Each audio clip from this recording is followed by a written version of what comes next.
April 14th, 1912.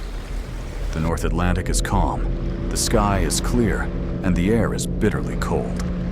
Aboard the largest moving object ever built by human hands, more than 2,000 people are eating dinner, playing cards, and sleeping in their cabins. In less than 3 hours, over 1,500 of them will be dead.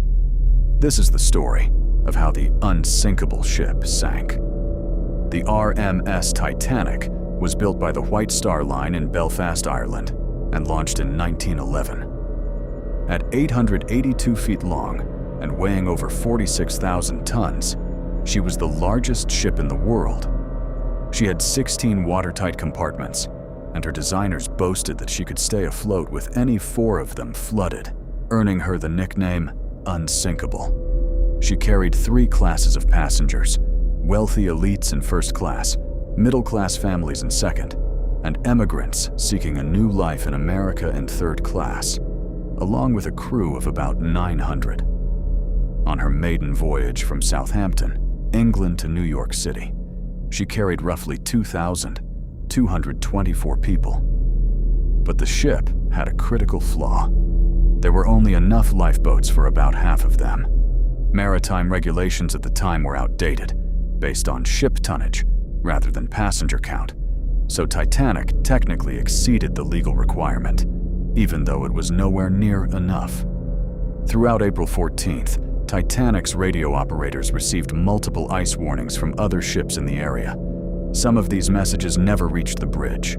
The ship's captain, Edward Smith, kept the vessel at a near top speed of about 22 knots, a common practice at the time, since captains believed icebergs could be spotted and avoided in time.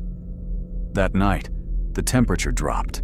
The sea grew calm and glassy, which, ironically, made icebergs harder to see, since there were no waves breaking against their bases. The lookouts in the crow's nest, Frederick Fleet and Reginald Lee, had no binoculars. They'd been misplaced before the voyage even began. At 11:40 p.m., Fleet spotted a dark shape ahead in the water. He rang the warning bell 3 times and telephoned the bridge. "Iceberg, right ahead." First Officer William Murdoch ordered a hard turn to port and reversed the engines.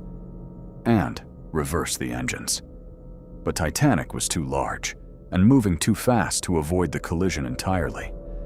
The iceberg scraped along the starboard side of the hull for about 10 seconds, popping rivets and buckling steel plates below the waterline. The damage didn't look catastrophic from the deck, but below, seawater was pouring into 5 of the ship's watertight compartments. The ship could survive 4 flooded compartments. 5 was one too many. Ship designer Thomas Andrews, who was aboard for the maiden voyage, quickly calculated the damage within the hour and delivered grim news to Captain Smith. Titanic would sink, and there was nothing anyone could do to stop it.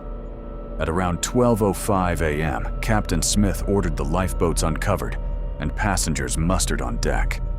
But there was widespread confusion. Many passengers didn't believe the ship was actually sinking.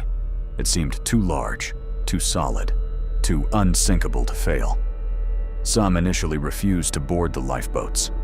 The order given was women and children first, strictly enforced on the port side and more loosely on the starboard side, depending on which officer was loading boats. This meant many lifeboats left the ship only partially full, one of the most devastating and preventable failures of the night. Third-class passengers housed in the lower decks faced additional delays. Locked gates and confusing corridors, originally meant to comply with immigration laws, slowed their access to the boat deck, and many did not make it up in time. By 1 a.m., the ship's bow was visibly sinking lower into the water. Distress rockets were fired into the sky, and the ship's radio operators sent increasingly urgent calls for help. The nearest ship close enough to respond in time, the Carpathia, was still hours away. As conditions grew desperate, the ship's band continued playing, hoping to calm the growing panic. On deck, an act meant to calm the panicking crowd. By 2 a.m., the last lifeboats had launched, and hundreds of passengers and crew remained trapped aboard. The ship's stern rose dramatically out of the water as the bow filled with the sea, and the immense strain caused the ship to break in two between the third and fourth funnels. At 2:20 a.m., less than 3 hours after the collision, Titanic disappeared beneath the surface of the Atlantic. More than 1,500 people died, most from hypothermia in the 28-degree Fahrenheit water rather than from drowning. Survivors in the lifeboats, many of them half empty, largely did not row back to rescue others in the water, fearing their boats would be swamped. The Carpathia arrived around 4 a.m. and rescued the roughly 705 survivors from the lifeboats. The disaster led to sweeping changes in maritime safety. The International Convention for the Safety of Life at Sea, still in force today, mandated that ships carry enough lifeboats for every person aboard, established 24-hour radio watch requirements, and created the International Ice Patrol to monitor iceberg dangers in the North Atlantic. The Titanic's story endures not just because of the scale of the tragedy, but because of how avoidable so much of it was.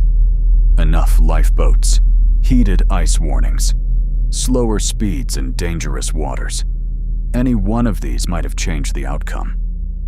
More than a century later, the wreck rests 2.5 miles below the surface of the North Atlantic, a quiet, rusting reminder of the night human confidence met the unforgiving power of the sea.